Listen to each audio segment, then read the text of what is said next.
Deus abandona sim. Esse é o nome da pregação de hoje. Episódio 13, pregação 13 de Romanos. E eu estou em Atos aqui. Romanos 1, 18. Vamos ler. Pois a ira de Deus se revela do céu contra toda impiedade e injustiça dos homens que impedem a verdade pela injustiça. Pois o que se pode conhecer sobre Deus é manifesto entre eles, porque Deus lhes manifestou. Pois os seus atributos invisíveis, seu eterno poder e divindade, são vistos claramente desde a criação do mundo e percebidos mediante as coisas criadas, de modo que esses homens são indesculpáveis, porque mesmo tendo conhecido a Deus, não glorificaram como Deus, nem lhe deram graças, pelo contrário, tornaram-se fúteis nas suas especulações, e o seu coração insensato se obscureceu. Dizendo-se sábios, tornaram-se loucos, e substituíram a glória do Deus incorruptível por imagens semelhantes ao homem corruptível, às aves, aos quadrúpedes e aos répteis. É por isso que Deus os entregou à impureza sexual, ao desejo ardente de seus corações, para desonrarem seus corpos entre si, pois substituíram a verdade de Deus pela mentira, e adoraram e serviram a criatura em lugar do Criador, que é bendito eternamente. Amém. Por isso, Deus os entregou a paixões desonrosas, porque até as suas mulheres substituíram as relações sexuais naturais pelo que é contrário à natureza. Os homens, da mesma maneira, abandonando as relações naturais com a mulher, arderam em desejo sensual uns pelos outros, homem com homem cometendo indecência, recebendo em si mesmos a devida recompensa do seu erro. Assim, por haver rejeitado o conhecimento de Deus, foram entregues. Pela terceira vez ele usa essa expressão, Deus entregou, abandonou esse povo.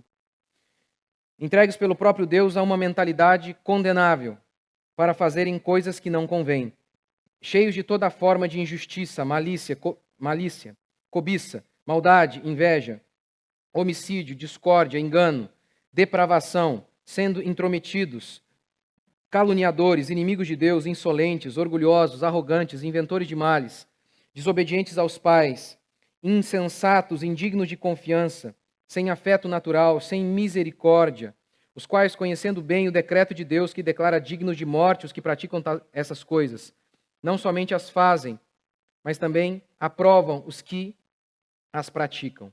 Até aí. O que a gente está lendo aqui é que Deus, ele está irado com o homem.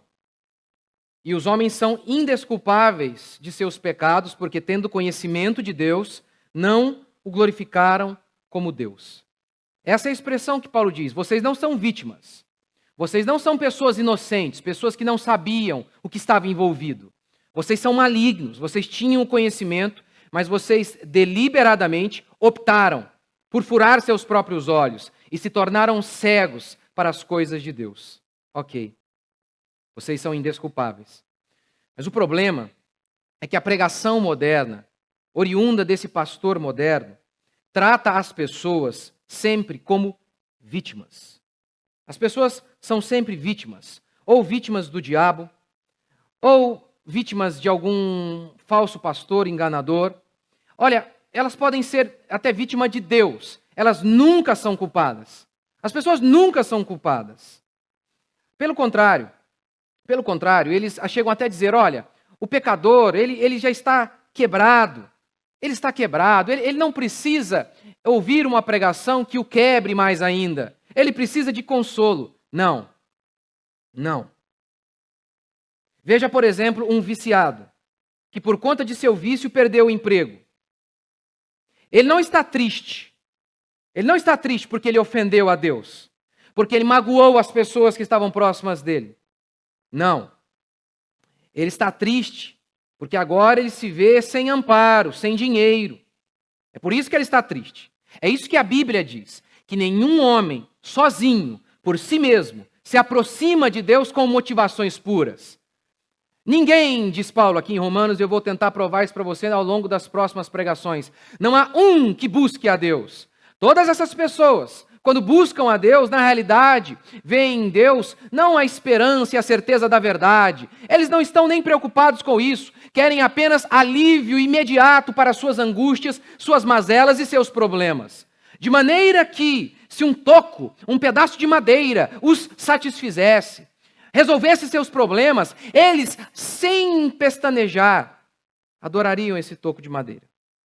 Essa é a descrição bíblica. Preste atenção, eu não estou falando que eu conheço você, quem você é. Eu não sei quem você é. A Bíblia diz que o meu coração é assim, que o seu coração é assim. Aquele que fez o seu coração descreve você dessa maneira. Não sou eu. Isso não tem a ver com o meu acúmulo de experiência, a minha maneira de analisar as pessoas. Não.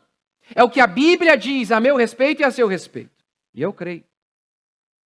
Aquele artista, quando é pego em flagrante porque fez alguma coisa errada e chora copiosamente, o choro é falso? Não é. O choro não é falso. Mas não é pelo motivo verdadeiro. Não é porque ele ofendeu o seu Criador. É porque o pegaram e ele está com vergonha. A pregação moderna aborda apenas a tristeza humana. Apenas a tristeza, não o pecado humano. De maneira direta ou indireta, o meu e o seu problema sempre é o pecado. Sempre, sempre, sempre. O pecado é a causa da desgraça humana. Tribulação e angústia virão sobre toda a alma que comete pecado, ao judeu primeiro e depois ao grego. Cardos e abrolhos passaram a existir, tumores e cânceres, morte, doenças, miséria e angústia, a partir do nosso pecado, do pecado de Adão. Mas a pregação moderna não está nem um pouco preocupada em abordar isso, em convencer os homens de que os homens são malignos. Isso é fundamental para que você se aproxime de Deus. Por exemplo, vou tentar dar um exemplo para mostrar como que essa pregação moderna, da maneira como ela é feita, ela torna praticamente impossível que as pessoas se aproximem de Deus de maneira correta. Ela torna praticamente impossível que as pessoas se arrependam de verdade. Eu vou dar um exemplo. O marido, ele está lá pensando em abandonar a sua esposa e já foi mandado embora do trabalho. Por quê? Porque ele é preguiçoso. E ele está pensando em abandonar a sua esposa na realidade também está pensando em abandoná-lo, e ele está ali todo angustiado, se sentindo também carente, e até um ponto que a sua esposa o coloca para fora de casa, sem emprego, sem mulher. E aí ele chega ao culto, e o pastor não aborda nada sobre os nossos pecados, ele apenas diz assim: pode a mãe que amamenta abandonar o seu filho, eu, todavia, jamais me esquecerei de ti. Na hora, esse marido faz a seguinte aplicação à sua vida: não foi a minha mãe que me abandonou, foi meu patrão, minha esposa. Mas não tem problema, Deus é comigo, eu posso todas as coisas. E ele nem parou para pensar nas besteiras que ele fez, tanto no trabalho quanto em casa, porque o pastor estava preocupado apenas em motivá-lo. E ele então saiu dali muito animado, com muita fé. Lembre-se que os demônios também têm fé e nem por isso significa que eles são salvos, lembra? Crês tu que há um só Deus? Diz Tiago, fazes bem, os demônios também possuem esse tipo de fé. Mas a fé salvífica, ela sempre se manifesta por meio de um arrependimento. Sempre. Há quantas pessoas que possuem fé para ver coisas fabulosas acontecendo e não são crentes? Pastor, tem fé, mas não é crente? Não. Não possuem a fé que salva. Há inúmeras pessoas que possuem fé para ver Jesus curar, mas elas não têm a fé que salva. Lembra dos leprosos que foram curados? Só um voltou para agradecer. Todos tiveram fé para serem curados. Só um teve fé para voltar e andar com Jesus. Só um. Só um. Só um. Então, esse marido que foi abandonado pela esposa e que foi despedido do trabalho, ele não ouviu nada sobre o pecado dele. Nada, nada, nada. O pastor não abordou em nenhum momento que poderia ter sido aquelas inúmeras vezes que ele, apenas preocupado com o trabalho, foi se distanciando de sua família. Ou daquelas vezes que, preocupado em jogar videogame, ou ir para a casa do amigo e se esquecer de sua esposa, que fez com que ele se distanciasse. Não! Apenas a esposa está errada. Apenas as demandas de seu trabalho e de sua família é que foram os distanciando. Ele não tem nada a ver. Porque o pastor não abordou nada disso. Todas as pessoas que se posicionam ali são sempre vítimas. Todas elas, sem exceção. São sempre aquela vitimazinha que foi deixada, largada para trás e que Deus há de acolhê-las. E é por isso que esse rapaz se levanta e não vai se reconciliar com a sua esposa, se arrepender de seus pecados. Não! Ele sai cheio de ânimo para pecar mais uma vez, para continuar o seu caminho de pecado. E é assim que tem sido a história de muitas pessoas. E é justamente por isso que elas estão completamente distantes da verdadeira fé, que salva, que liberta, que não produz uma emoção, um consolo momentâneo. Porque a falsa religião, ela produz isso. E produz muito. O cara vai, se sente animado e sai dali e é um voo de galinha. Que dura às vezes meses, alguns anos, mas depois murcha totalmente. A fé verdadeira não é assim. Ela dura, ela cresce, ela aumenta, ela se desenvolve com o passar do tempo. Cristãos possuem crises de fé? Possuem. Mas eles saem mais fortes depois dessa crise de fé. Mas a falsa religião, a falsa fé não é assim. Ela mingua, ela enfraquece, tem dúvidas o tempo inteiro. A fé verdadeira não, diz Paulo. O crente, diz o salmista, é como a luz da aurora, vai brilhando mais e mais. Essa é a fé verdadeira. A luz dela é mais intensa com o passar do tempo. Aqui o texto é claro. Deus abandona sim. 3 vezes. 3 vezes. Paulo usa a expressão, Deus entregou os homens. A expressão significa apenas isso. Deus abandonou os homens. Os entregou à imundícia, os entregou a paixões infames, os entregou a uma disposição mental reprovável. O abandono de Deus.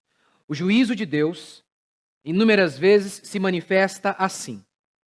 É quando Deus deixa que os homens façam tudo aquilo que o seu coração maligno deseja. R.C. Sproul, comentando esse texto, diz assim: a pior coisa que pode acontecer a pecadores é ser autorizado a continuar pecando. A pior coisa que pode acontecer a pecadores é ser autorizado a continuar pecando. Ele continua: muitas vezes o pecado que cometemos é uma punição pelo pecado. Muitas vezes o pecado que cometemos é uma punição pelo pecado. Como assim? Você rejeita Deus. Então Deus permite que você enfie o dedo na tomada que você tanto quer. Deus permitir que você se lambuze na lama do pecado já é a primeira consequência do pecado. Porque a perversão sexual, o roubo, a mentira, o engano, o egoísmo, todos os pecados, eles são uma desgraça em si mesmos. São como vícios. Prazer enorme, momentâneo, seguido de angústia. Se você já foi viciado, você sabe que é assim. Um prazer absurdo, seguido logo de angústia. Angústia profunda.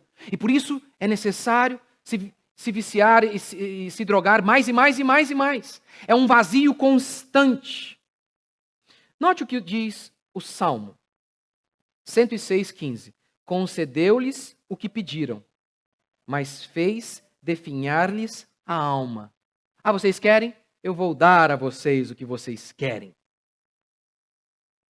O texto aqui fala sobre idolatria, sobre homossexualismo, sobre perversões sexuais. Eu estou para ver um gay feliz,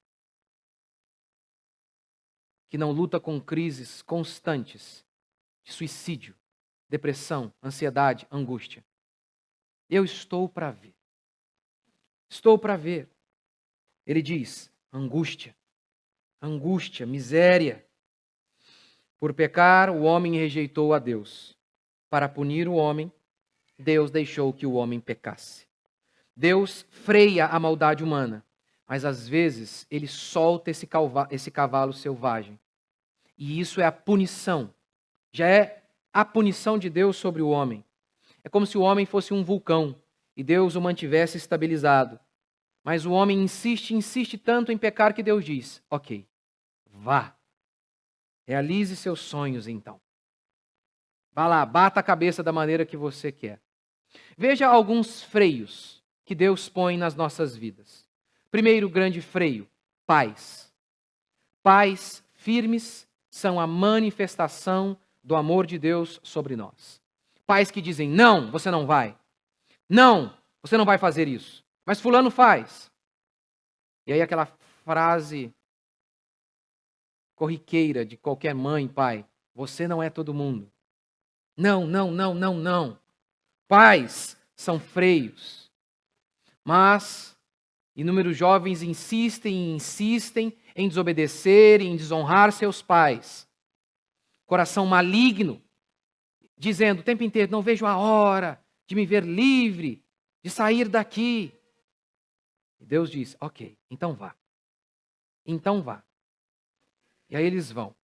E depois sozinhos choram no banheiro, angustiados e arrependidos por todas as besteiras que fizeram. E às vezes pode demorar mais ainda. Aí um dia ele tem um filho. E aí então, somente aí, eles têm a noção de tudo aquilo que seus pais fizeram.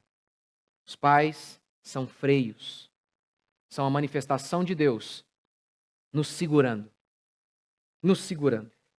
Segundo, casamento. O casamento é um freio. Um enorme freio em relação às nossas mazelas, angústias e paixões. Você tem um filho, e aí você tem lá a sua esposa, e um dia passa uma moça bonita. Mas você pensa nos seus filhos, e você diz: meu Deus, o que o meu menino vai pensar? O que vai ser da minha família se eu fizer isso? A família que os comunistas querem tanto destruir são um freio, é um freio para as nossas maldades. Terceiro, uma igreja bíblica que prega o genuíno evangelho, que pratica uma disciplina amorosa, que pergunta: irmão, por que você não veio? Irmão, o que aconteceu? Irmão, nós não usamos esse tipo de roupa. Irmã, nós não publicamos essas roupas sensuais, nós nem usamos essas roupas sensuais. Quanto mais expor essa pouca vergonha na internet. Irmãos em Cristo, líderes fiéis e honestos. Uma pregação bíblica, uma igreja verdadeira, constitui-se um grande freio às nossas maldades. É uma bênção que tenhamos certas amarras. Quando estamos livres, diz o texto, isso é a ira de Deus. A ira de Deus. Olhe alguns exemplos de Deus abandonando o povo. Israel.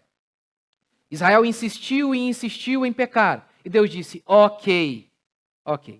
E Deus abandonou Israel. A Babilônia veio, molestou as mulheres israelitas, matou os bebês, matou os homens. E veja o que Jeremias disse para resumir tudo isso. Farei de Jerusalém montões de pedras, não haverá mais edificações aqui. Morada de chacais, aqueles animais carniceiros que se alimentam de carniça, de animais já em estado de decomposição. Morada de chacais. E da cidade de Judá farei uma desolação, de modo que fiquem desabitadas. Olha, gente, sabe qual vai ser o cenário aqui de vocês? Montão de ruínas. Vários montões de ruínas. Sabe a única coisa viva que vai estar por aqui? As hienas. Lá em Israel, não sei se tem as hienas, mas os chacais aqui é mais ou menos isso. Vai estar carregado de hiena por aí. Essa será a única coisa viva. Porque haverá lá uma senhora, sem roupa, que foi violada ali em cima das pedras. Um bebezinho ali no canto. As cidades serão totalmente desertas. Abandono. O abandono de Deus em relação ao próprio Israel. Isaías capítulo 2 também vai falando de Deus desamparando o povo. O verso 6 fala que Deus desamparou o povo. O verso 7 diz assim: mas a terra está cheia de ouro e de prata. Verso 6, o texto diz: Deus abandonou o povo. Verso 7, mas a terra estava cheia de prata e de ouro. Ou seja, é impressionante como muitos crentes, principalmente da teologia da prosperidade, acreditam mesmo que o único critério para saber se Deus está conosco é a questão financeira. Aqui o texto diz: Deus já não era mais com o povo. E o texto de Isaías diz: mas a terra estava cheia de ouro. Cheia. Mas o verso 8 também diz que a terra estava cheia de ídolos. E o verso 12 conclui: mas vai chegar o dia do Senhor. E o dia do Senhor será contra os arrogantes. Às vezes as coisas podem estar indo tudo bem. A família pode estar ajeitadinho, o seu emprego pode estar arrumadinho, você está bem empregado, ganhando um bom salário. E você pensa, está vendo que Deus está comigo sim. Está vendo? Eu estou fazendo as coisas erradas, estou vendo o que não devo ver, estou tratando minha família de maneira errada, mas as coisas estão indo bem. Não. Não. Isso não é um sinal de que Deus está com você. Talvez é um sinal de que Deus está dando oportunidade para que você se arrependa. Mas a Bíblia diz: buscar-me-eis e me achareis quando me buscardes de todo o coração. E busque-me enquanto se pode achar. Porque há momentos que a misericórdia de Deus é cortada, como aqui em Romanos. Deus disse: acabou. Vocês já perderam as suas chances. Lembra também de Sansão? Sansão era poderoso. O poder dele vinha do Espírito Santo. Mas Sansão desonrava seus pais. Sansão era adúltero, promíscuo. Sansão arranjou uma mulher que não era de Israel, Dalila. Ela seduziu seu coração, o enganou. E Sansão então perdeu a sua força.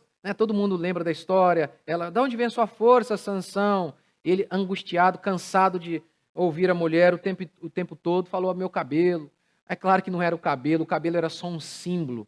Ele era nazireu, que significa consagrado a Deus, e o cabelo era um desses símbolos. Era um símbolo de que o Espírito Santo estava sobre ele, de que ele era de Deus. Mas diz o texto, quando ele perde o cabelo, era o símbolo de perder a bênção de Deus.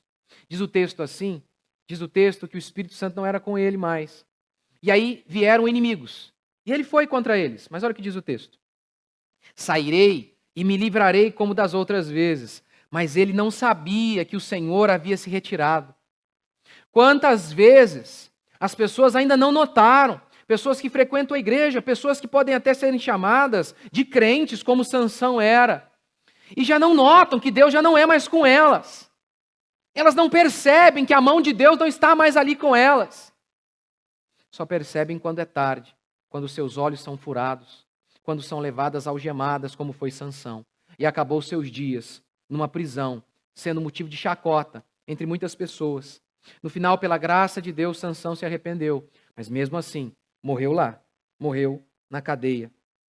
Quantas pessoas assim, que estão por aí lutando, dizendo: eu vou arrebentar, porque eu tenho fé, pode vir, vocês podem vir contra mim, eu não tenho medo não, eu arrebento, eu faço, eu aconteço. São pessoas corajosas, Sansão era. Não sabem que quem o sustenta é Deus. Se esquecem que Deus é quem mantém o seu casamento. Que Deus é quem mantém o seu emprego, a sua empresa, o seu trabalho, a sua casa, a sua saúde. Se esquecem. Se esquecem que no final nós não somos coisa alguma. Que aquilo que nos mantém é a misericórdia e a graça de Deus. Mas o exemplo mais clássico do abandono de Deus é o próprio Cristo. Você se lembra como Jesus orou? Diz o texto que a angústia de Jesus era tão grande que ele suava sangue. Os especialistas vão dizer que não há um milagre aqui. Que devido a uma pressão psicológica muito intensa, isso pode acontecer com qualquer um. A angústia dele, diz Jesus, era tamanha que era uma angústia mortal. E ele orou assim: se possível, passa de mim esse cálice. Angustiado. 3 vezes, foi insistente na oração. O que havia nesse cálice? Você se lembra o que Jesus orou lá na cruz? Pai, por que me desamparaste? Jesus nunca teve medo de ninguém. Jesus nunca vacilou diante de ninguém. Nem diante dos romanos. Você acha que os cravos romanos fizeram com que Jesus orasse daquela maneira? As torturas, a vergonha? Não. Ele sabia que naquele instante, todo o pecado humano, todo o pecado do seu povo estaria sobre ele. E naquele momento, ele estaria desamparado de Deus Pai. O próprio Cristo orou: livra-me disso. Desamparo. Desamparo. Sem família, sem igreja, totalmente soltos os homens estão. E eles consideram isso como liberdade. Liberdade. Graças a Deus. Me divorciei. Graças a Deus. Não frequento mais nenhuma igreja. Graças a Deus. Livre, leve e solto. Por haverem desprezado o conhecimento de Deus, Deus os deixou livres. Segundo, uma mente reprovável para praticar o mal. Por haver desprezado o conhecimento de Deus, Deus os entregou uma disposição mental reprovável. Disposição, ou seja, o ânimo da mente desses homens é apenas para fazer o que é mal. Só conseguem pensar naquilo que é mal. Só. Veja os pensamentos absurdos e reprováveis que nós temos hoje. Note isso. Veja se não é uma mente reprovável. Defenda um filhote de tartaruga e o assassinato de bebês logo em seguida. Você vai ser top na balada. Ninguém nasce homem ou mulher. Logo em seguida, os gays nascem gays. A não-vida gerou a vida. O caos trouxe a ordem. O nada fez o tudo. A teoria da evolução, a ideologia de gênero, o feminismo que defende o aborto, os argumentos são totalmente imbecis. Completamente contraditórios, irracionais e ilógicos.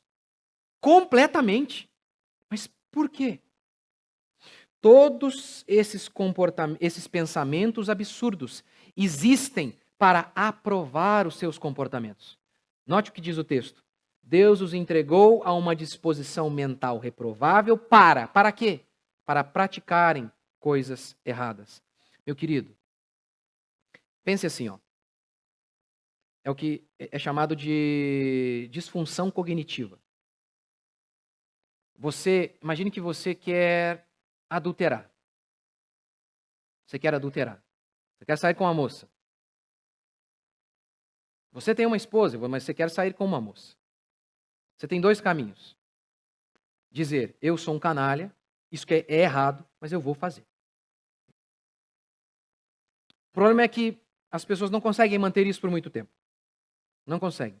A culpa é um peso muito grande. Elas precisam, então, acertar o comportamento com a sua mente. A mente diz, é errado. E o corpo diz, eu quero. Isso é ruim. Isso é muito difícil de lidar. Então a gente faz o quê? Ou a gente para de pecar, ou a gente começa a inventar um argumento muito louco para que a culpa vá embora. Por exemplo, o gay, que é o meu tema aqui também. Ele pode, todos os dias, andar por todos os cantos e falar, isso é errado. E Deus existe, Deus está em todos os lugares, onde eu for. Deus está vendo que o que eu faço é errado. Você imagina conviver com isso todos os dias? Imagina o peso que é. Aí chega alguém e fala assim, não, você nasceu assim. Se você nasceu assim, é algo natural, não é? Você não pode negar a sua natureza. Ou a ideologia de gênero. Olha, você é um homem, mas você se enxerga como mulher? Ótimo. Não tem problema. Porque o nosso sexo, ele não é determinado por uma questão biológica. É uma questão cultural. Foram os seus pais e essa cultura cristã ocidental que colocou na sua cabeça a ideia de que você, por ter um órgão sexual masculino, então você é um macho. Isso é uma ideia absurda. Isso é ridículo. Você é o que você quiser. Olha, lembrando aqui dos meus estudos de história, filosofia, teologia, eu não lembro de uma coisa tão absurda quanto a ideologia de gênero, que diz, você não é o que você é. Você pode ser o que você quiser. Eu não lembro. Mas por que existe isso? Para que as pessoas possam pecar em paz. Para que não haja uma disfunção cognitiva. uma divergência entre o que eu penso e o que eu pratico. Não há problema no que eu pratico, porque agora já há uma ideia aqui na minha cabeça que diz que é normal o que eu faço. Deus os entregou a uma disposição mental reprovável para pensar o que é errado e assim, então, eles possam fazer o que é errado sem sentir culpa. Por isso que esse papinho que você ouve hoje, olha, você não precisa se preocupar em ter uma fé correta para fazer o bem. Não importa o que você crê, desde que você ame. Paulo está dizendo, isso é um absurdo. A doutrina vem antes da prática. Primeiro vem a mente, depois vem a ação. Primeiro vem um pensamento, depois vem o seu caminhar. Por isso que é fundamental pensar de maneira correta. Eles pensam de maneira errada, por isso praticam o que é errado, diz o apóstolo Paulo. Por fim, Paulo termina dizendo, falta de temor, verso 32. Os quais, conhecendo bem o decreto de Deus que declara dignos de morte os que praticam tais coisas, não somente as fazem, mas também aprovam os que a praticam. Eles sabem da sentença, eles praticam e aprovam, comemoram. Eu vou resumir para você aqui mais uma vez o que eu li hoje. Rejeitaram a Deus, por isso Deus os abandonou. Os entregou à idolatria e à perversão sexual. Paulo podia falar de várias perversões, mas em específico ele cita o homossexualismo. Assim, os homens também foram entregues a um pensamento errado, reprovável e absurdo. Gente, isso aqui foi escrito hoje de manhã? Não é a exata descrição do nosso mundo hoje? Homens pervertidos com pensamentos absurdos para aprovar seus pecados, a idolatria reinando, a perversão sexual reinando. Não é isso que nós estamos vivendo exatamente hoje. Qual é a minha conclusão do meu texto hoje? O nosso mundo, agora, está debaixo da ira de Deus. A ira de Deus em Apocalipse tem um objetivo muito claro: punir os homens, mas também levá-los ao arrependimento. Essa é a única conclusão que eu chego em relação à minha vida e em relação à sua vida, que nós temos que nos arrepender de nossos pecados. Porque, como Paulo diz, a ira de Deus se revela, só não enxerga quem não quer, só não vê quem não quer. E isso que é triste, porque Provérbios declara, reconhece o Senhor em todos os seus caminhos e Ele endireitará as suas veredas. É impressionante como que as pessoas nunca reconhecem seus erros. Como Adão, que culpou a mulher, que culpou até o próprio Deus, os homens continuam os mesmos. Todos podem errar, menos eu. Minha esposa, meus filhos, o pastor, menos eu. Eu sempre tenho motivações puras. Eu nunca tenho motivações erradas. A minha esposa é que sempre é egoísta. O meu esposo é que sempre pensa nele mesmo. E somente nele mesmo. Eu sempre sou puro. Eu sempre tenho as melhores intenções. Sempre. Reconhece o Senhor em todos os seus caminhos e Ele endireitará as suas veredas. É sempre o mesmo caminho que a Bíblia nos apresenta. Arrependei-vos, porque está próximo o reino dos céus. Vamos ficar de pé?